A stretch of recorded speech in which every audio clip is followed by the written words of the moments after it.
Alright, Shireen.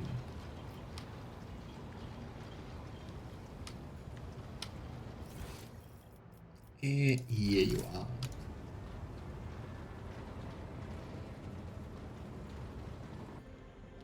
Maybe a little close.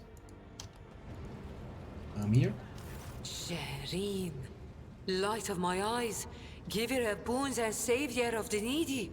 From now on, two sons will grace the firmament of the Font Valancius Protectorate. One bright and powerful, like the rogue trader himself, and the other slightly more humble, like his unassuming partner, the diligent owner of the Mercatum Tabula Officiale, and all around delight, Jai Hidari. Quite some flattery. Aeldari tenderly holds the piece of script-covered parchment like a young mother nursing her newborn child. As I promised before, my crew will be your eyes and ears across the entire expanse, Shireen. Just give them time. And of course, the assistant to official trade representative Jai Hidari is already rushing to Dargonis to deliver goods of rare and exquisite quality to you and your people, O master of many worlds. And once again, thank you, Shireen, from the bottom of my humble heart.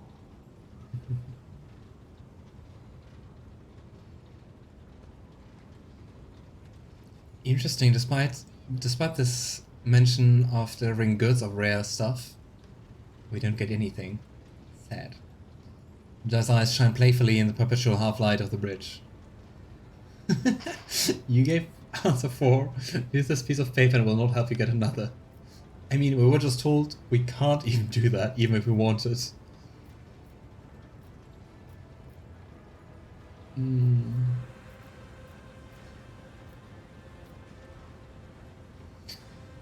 Enjoy freedom, Jai. I see you have found it much to your taste. But who wouldn't?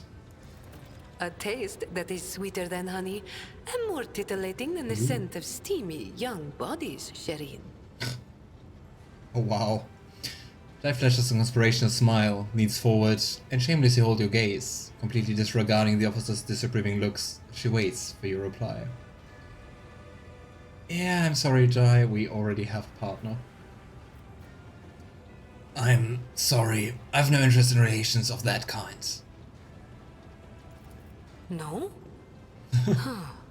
The RG must have clouded my mind, Shireen. Or was it your piercing gaze? Either way, I only wanted to thank you for your assistance and give you something in addition to this humble gift. Jai seems pretty horny. Jai draws back with a sigh of genuine disappointment, tucking an escaped strand of hair behind her ear. Jai produces a small parcel she obviously hid in advance.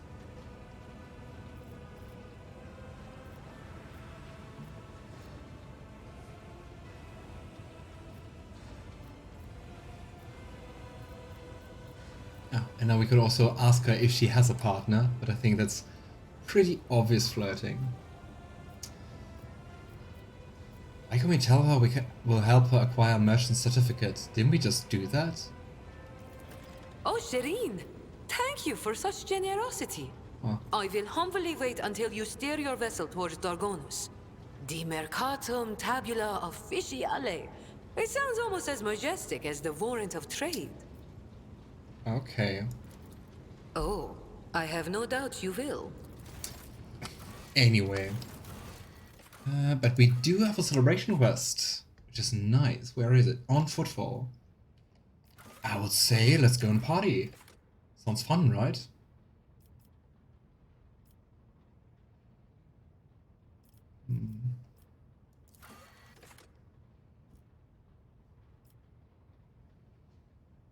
Oh, well. Classified information, we still have to do that. Celebration, new ruler. Yeah.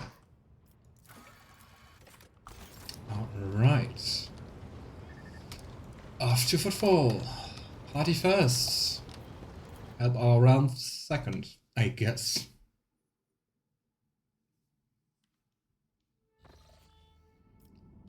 I mean, Now that we have to go back to Footfall, I think it really paid off to do this connection between Dragonus and Footfall.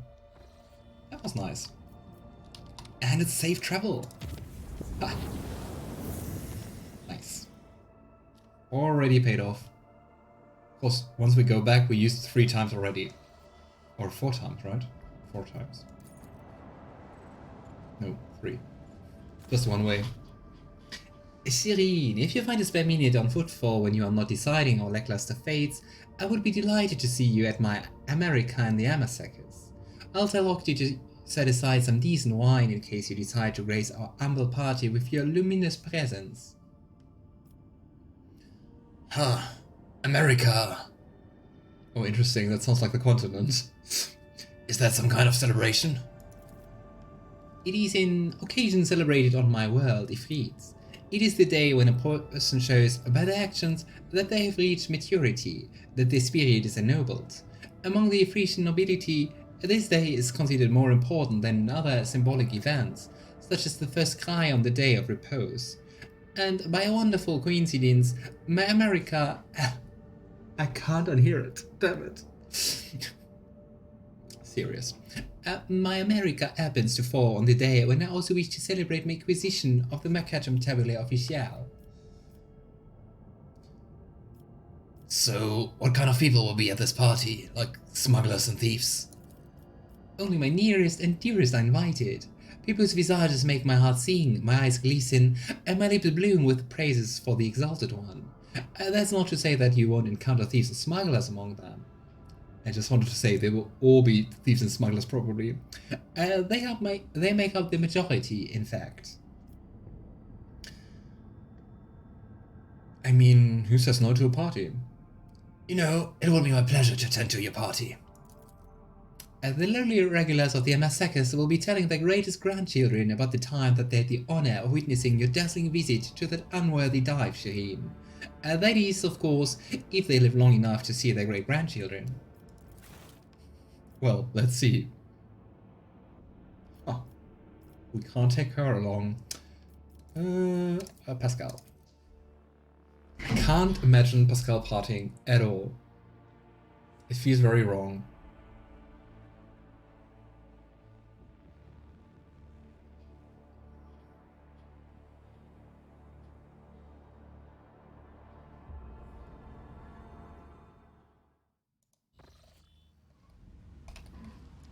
I always keep my options open. Do we just enter the Amasakas and then the party begins? Ah, here she is. Hi, You easily spot Jai and the group crowded around the table. The extravagant luxury of her attire and her gleaming augments set her apart from the rest. Seeing you, she exclaims, "May the gravitational wells on your world never lack for grief, just as my heart never lacks for joy at the sight of the rogue trader von Valancius." With an approving chuckle, Octaviana mutters, "I can't believe you actually roped the rogue trader into coming to your party. If the rogue trader raises a toast to your health, I'll start to believe you really are a princess, and not just a smuggler with a gift of a gap. Please, take a seat, your lordship." I really like her artwork still. Amazing hair. Nedwood observes the assembled group. Joe's friend looks exactly as you would expect, like hardened operators of the cold trade, arrayed in the forbidden but glizzy style common to those who like to skirt the limits of the law. One pair in particular catches your eye, a young woman and man, twins, it seems, identical yet distinct from one another. The man has a lively face and a crazy look in his eye, while the woman is cold and calm, and seems slightly drowsy. Awareness succeeded. Octaviana readily tops up the glasses on the table, playing the role of the consummate host, but you notice that her and Jai's chairs are drawn slightly closer together than usual for a pair who seems connected only by superficial acquaintance. They seem to be quite close. "So, how's your party going?" "We've been laughing and celebrating life, Shireen, as true friends do. But until your arrival, we were but stars in a moonless sky, merely heralding your coming. And now we are happy." and Edward joins the group. You know, I will gladly accept your offer. Octaviana draws out a bottle from another table. The glass is as thick as your finger, and it is covered in wax seals. With no exaggeration, this is the finest amasec that has ever graced this bar. Jay personally acquired it, as she says, for a special occasion. It seems that you are the special occasion, your lordship. The crowd around the table falls silent, exchanging awkward looks. It would appear they are unaccustomed to drinking in the presence of lofty individuals such as you. I guess so. Then again, we do not have many people here around the table. So, Octaviana, you and Jai are friends. Octaviana offers you an arch smile. Friends? She's my worst enemy, the vengeful spirit of retribution sent to punish me for my youthful transgressions. Mistress Aeldari has a special gift for knocking me off balance and dragging me into difficulty. I would have barred her from the Amasecus long ago if it weren't for her habit of tossing money around like confetti, and of paying triple for anything she breaks. What a friendship. Du see, chérie. Du see the pretty, misery, callous, unforgiving friends the exiled one has sent me.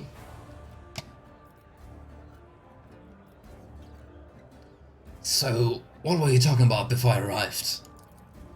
Business. My dear Tora, whose mind it never strays from the chippy peaks of the mountains of money she's made, was telling me the latest coal trade news. Exciting times are upon us. We're not the only ones being tested for weak spots. Valadame said I'm putting the Requisitors out of business, and it looks like he's got Mercy's blessing to do it. The big beasts are picking off the small ones. I think things are going to get more interesting from here on out. Well, that means it's time for us to step up and become major players, huh? Or wings a jai. I know a couple of checkners from the Requisitors. They're dry as you like. We could tell them to cool their heels off with us, and they'll be more willing at the other altars. We could take on Falco and even blow Vladame on the Arlok too. Cora, my sweet, before you go chewing feast line with Checknars, you do need to clear the altar and hide the pulses. If Vladame's paying the lines, he won't touch me, but I do want to shift the risk onto you. There's chatter about the commission. The conversation quickly turns into an impenetrable mishmash of terms from the secret argot of cold traders. Alright, let us drink to the Lady of the Hour, Jai Hadari. The assembled group bursts into approving cheers and the bar fills with the sound of clinking glasses. The Amasec taste is exorbitantly expensive, sweeping you into a kaleidoscope of flavors. Tart floral bitterness, honeyed sweetness, and then other, far more refined sensations that are nameless, owing to the small number who can afford to experience them. Bravo, Octi! These Amasec will do me very well indeed. Jai's self-satisfied reply elicits general laughter, and the tension of the table seems to loosen slightly. Who are you? Someone crashing the party? The man who has just approached the table is hideous by anyone's standards. A repulsive face, greasy hair, and bulging veins at his temples. His attempt at an amiable smile is so transparently false and off-putting that your fingers itch to reach for your weapon. With a surprised look askance at you, he says, and it's Falco. Miss Aeldari, allow me to wish you a happy America. Master Mercy could not let such an occasion go unmarked. He sends his warm wishes, and a gift, a noble-born mantle. Oh Falco, I am much obliged, and touched by your presence. May the fire in your heart burn forever bright and hot like the stars of the Gremna system. I tell Mercy that this show of his precious attention toward my humble self brought a dew to my eyes and a song to my heart. Oh. And Edward whispers to Octaviana, Isn't Falco the one who stole Jay's cargo? The very same, the greasy piece of grog shit. Octaviana says, wearing the sweetest, most amiable smile one could imagine. But the stars of Grandma's system all died around 100,000 years ago, and the system around them a true breeding ground of death. Nice. So, is it customary to the Caspalica to attend the parties of people you have tried to ruin? After you got involved in their turf war, they all decided that a peaceful resolution would be for the best. This here is a symbolic confirmation of the ceasefire. So, who exactly is this Mercy? If not the hero from Overwatch. Some big mysterious figure in the mission. The Caspaticas put him here to keep a handle on things and to make sure the interests of the senior partners aren't forgotten.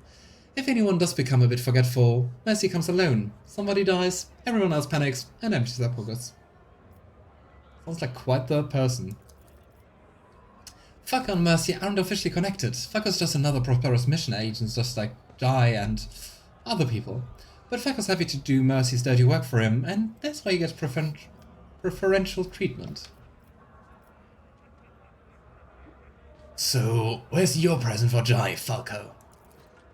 The smuggler stares at you unblinkingly with his pale eyes, saying nothing. Then he rearranges his mouth into a smile, remarkable in its hideousness.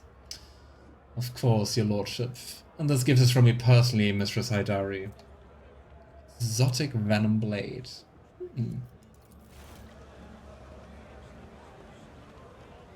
What a charming dude. As Falco turns away from the table, you see a snarl of feral hatred twist his already repulsive features.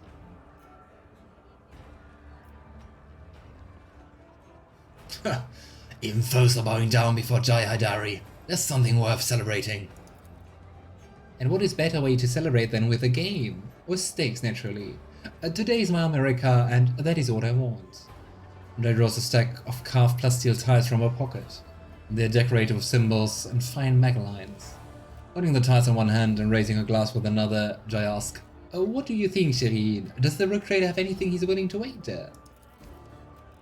You recognize the tiles in Jai's hand. It is a set for 10 Tulu, a game popular among gamblers.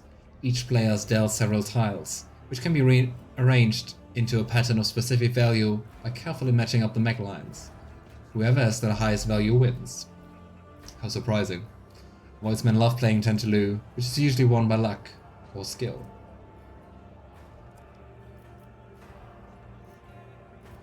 Ah, come on. And Edward raises his goblet in salute. I shall play. Watch out for his lordship, lads. He was awfully quick to agree just now. I have a sneaking suspicion about how the rogue trader acquired all his counter's reaches. But I warn you, playing for money is considered wrong on Ifrit, because gaming is a tempting fate. So instead, we are going to play for wishes. A pile of tiles is placed in front of you and the other players. Playing for wishes? That sounds dangerous. This doesn't make sense. Look at the check. Difficulty modifier plus 45, logic 15. Let's play around. And Edward looks at his hand. You've been dealt a poor hand. You cannot make a high value arrangement from the tiles. Glancing at the tiles and grinning, Jai declares resolutely, I'm going to show my hand. The Exalted One loves me today.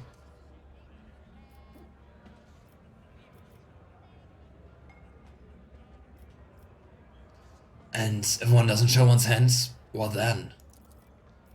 And then you have to choose to bow out of the game without losing. But you can only do that before someone announces they're going to show their hand. Why wasn't I allowed to do that then? Why do I even need the logic check then? Edward drops his tiles on the table. No luck. Shockingly, Jay tosses her tiles onto the table. Her hand is significantly better than yours or anyone else's. Of course, I mean, then again, 120% sure she's cheating. And for my wish, I want everyone to drink to my good fortune. It is already granted me a gift fit for a queen. I'm talking about you, Jane. May fortune continue to smile upon me. Everyone at the table eagerly raises their glasses. You join in before you even are aware you have done so. A new stack of tiles is already waiting for you on the table. You realize that moments have skipped past without you knowing. It seems the MSX is somewhat stronger than you thought.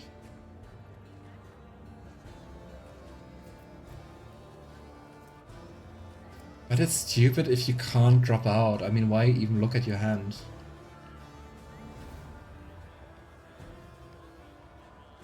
Let's take our leave before we lose the void ship or something. I should take my leave. How fleeting are moments of happiness, Shireen. Go, but know that you are always welcome at Jai Aeldari's table.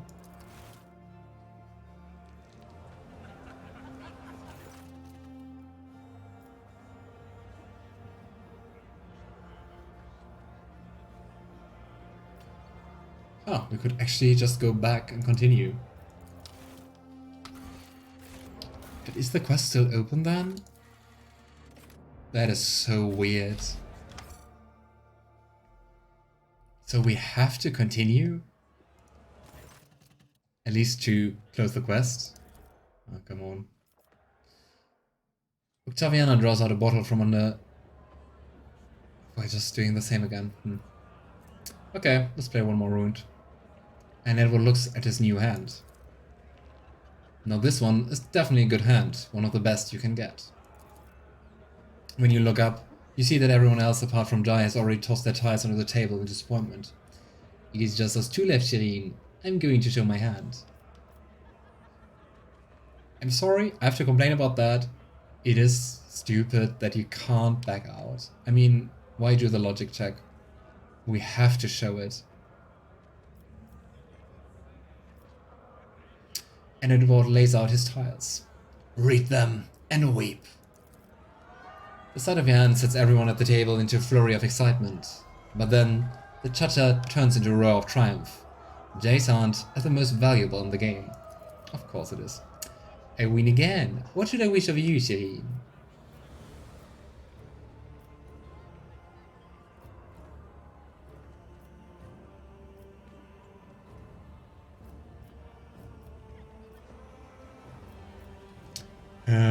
I wanted to avoid this situation.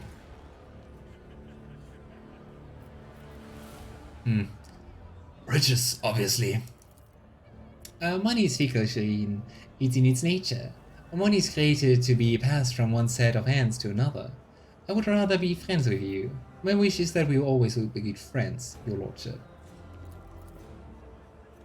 Sus. Tiles are dispersed around the table, forming piles in front of each player. You suddenly feel your body grow heavy. The treacherous Amasak is slowly robbing you of your clarity of thought and dexterity. Joy, you won't be cheating by any chance. How could he even suggest such a thing, Shireen?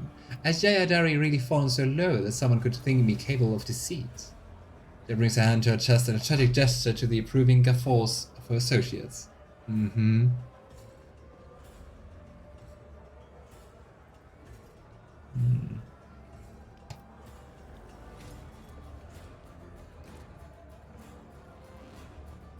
I don't want to continue this game, it's stupid. You can look at your tiles, but nothing happens. Let's go. Welcome back, Alistair. Hope everything is alright. Wits about you.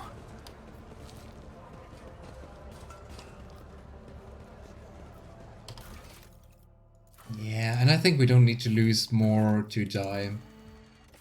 Because 100% she's cheating. Ooh, we have new contracts. People for provisions. Adamantine for profit factor. But we do not have that much adamantine. Yeah. Let us not dawdle.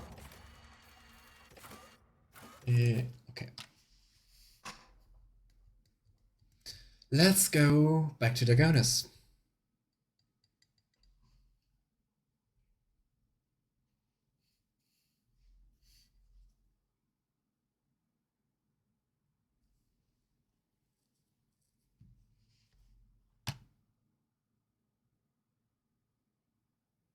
I don't know. This game frustrates me. Like the tile game. You can't do anything. And you can even look at your cards and you can't, or your tiles, and you can't even react. Me. I don't know. I always have a And now that we left, the quest is finished.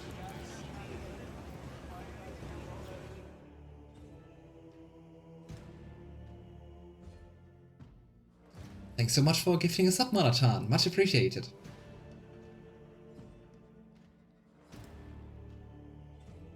And yeah, it is.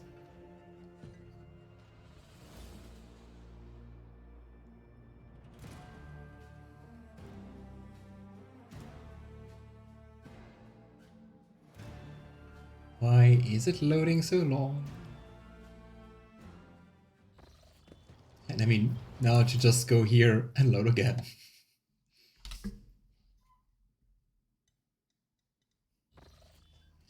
Alright. Want another loading screen? Okay. Dargonas, here we come.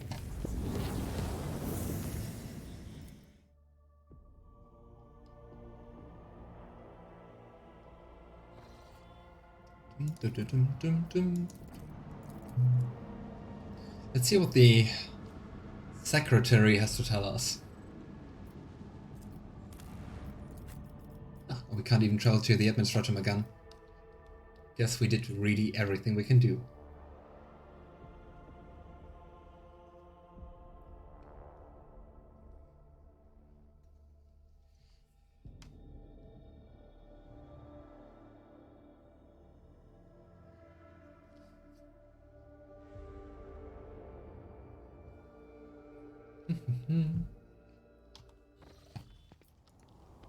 Glory to the great rogue trader. Oh, all our companions are outside, so let's see what they are saying. Argenta's praying, of course. Oh, immortal god emperor, be merciful to us. Idira? Where's Idira?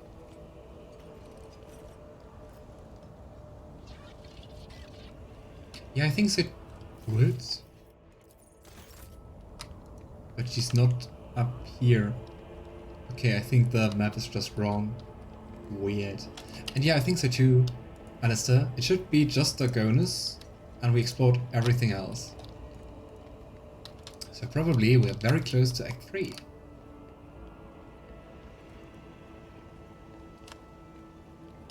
What a nice palace we have here. Even though I think still Xenos was my favorite world, like atmosphere, vibe-wise.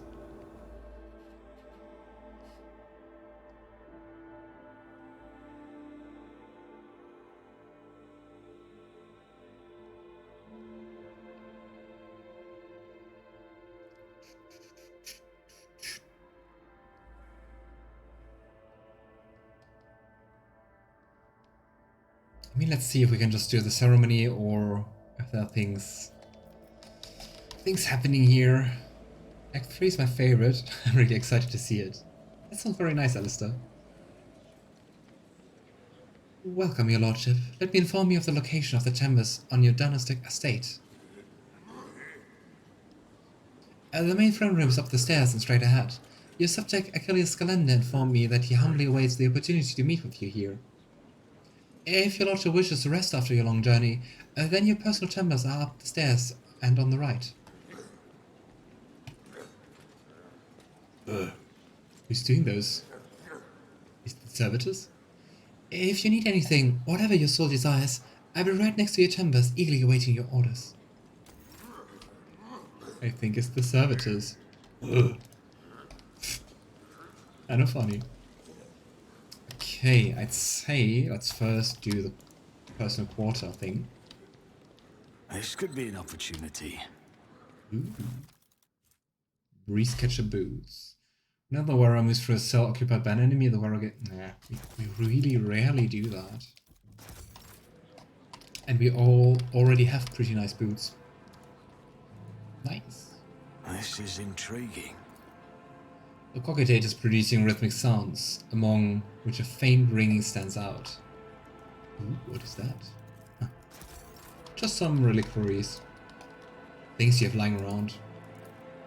This antique piece of furniture is obviously well cared for, but its surface is still covered with a lot of scruffs, scratches, and stains. Traces of the previous rogue traders who sat at this table. Nice.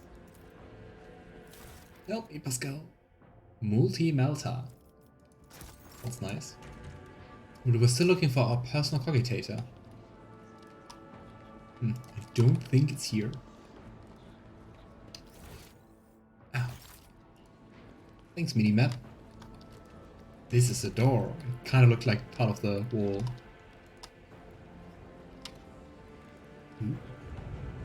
Bringing your hand to the scan panel behind the books, you open a hidden door. Nice, we're on the right way. The bed for the head of a rogue trader dynasty is befitting the status of his owner. Looks pretty soft. I'm just about to do that, Alistair. What the heck is that? That looks pretty heretical. The mysterious Xeno artifact rests in a stasis field. Like this black-green doesn't look good.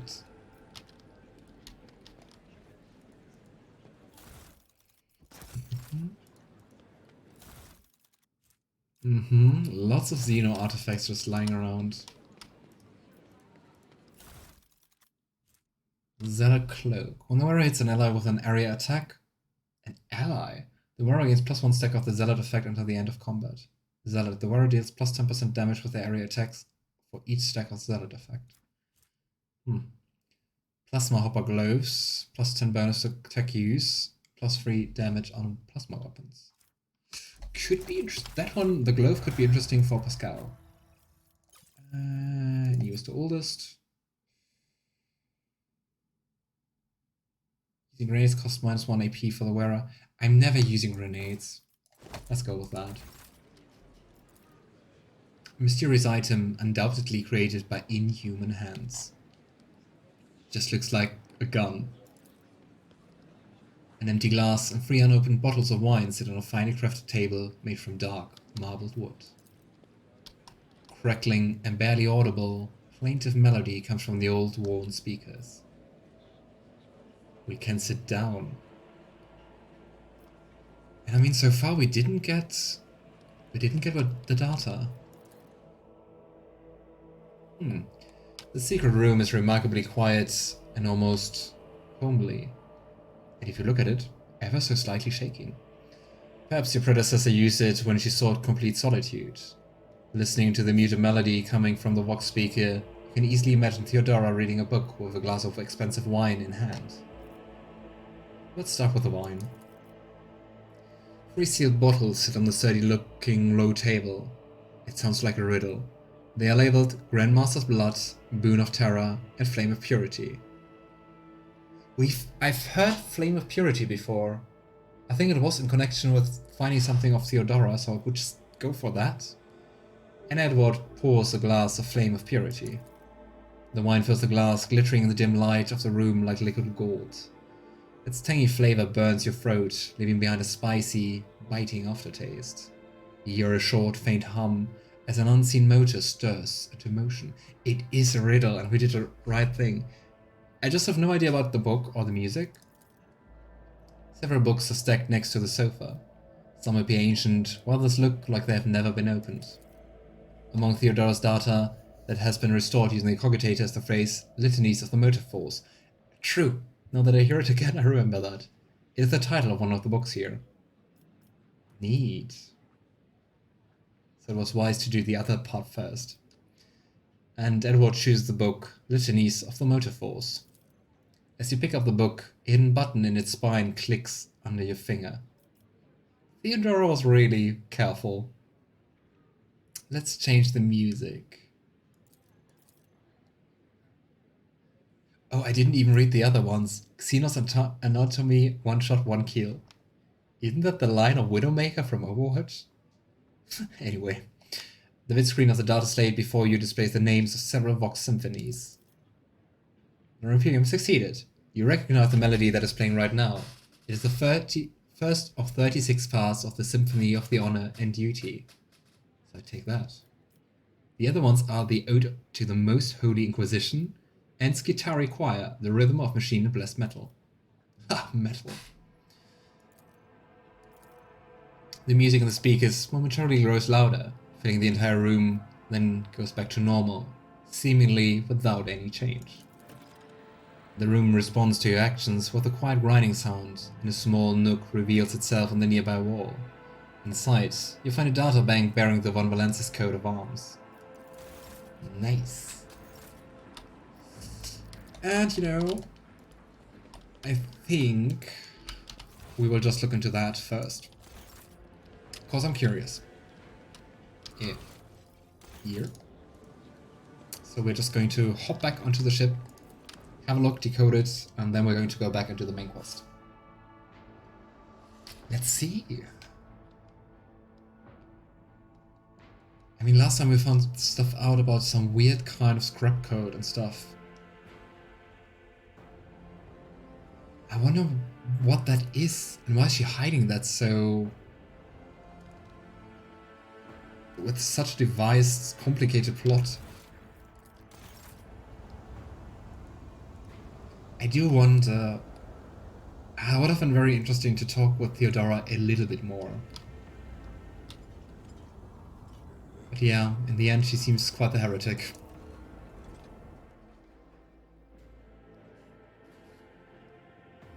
You can select answers and dialogues using the number keys on your keyboard. Thanks, game.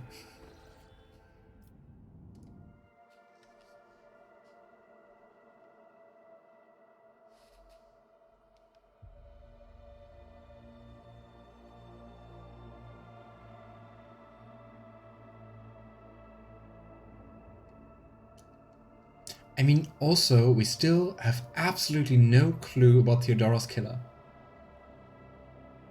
I wonder if those are connected, things we're currently looking into.